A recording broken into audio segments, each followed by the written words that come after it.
Y en la alcaldía de Iztapalapa, cada barrio o pueblo realiza su propia representación en Semana Santa, como es el caso del grupo Mensajeros de Jesús allá en el pueblo de San Lorenzo Tezonco. Hoy los integrantes del grupo comenzaron con un recorrido de romanos por todo el pueblo para visitar las casas de los vecinos y ofrecer un rezo a la familia que les abre sus puertas.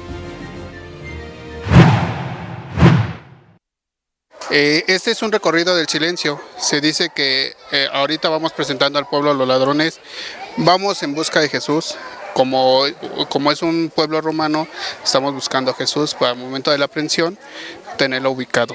Se podría decir que eso se hace año con año aquí en el pueblo de San Lorenzo Tezonco. Nosotros levantamos una oración a la casa que nos da la puerta para descansar un rato, porque sí es un largo recorrido. Se sale desde las 5 de la tarde hasta las 11, 12 de la noche, dependiendo.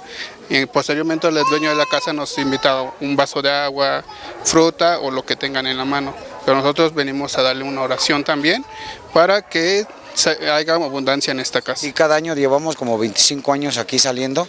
Bueno, yo llevo como 18 años saliendo aquí y cada año salimos y llega más gente, más amigos, se empiezan a juntar con nosotros y mañana también llegan más amigos.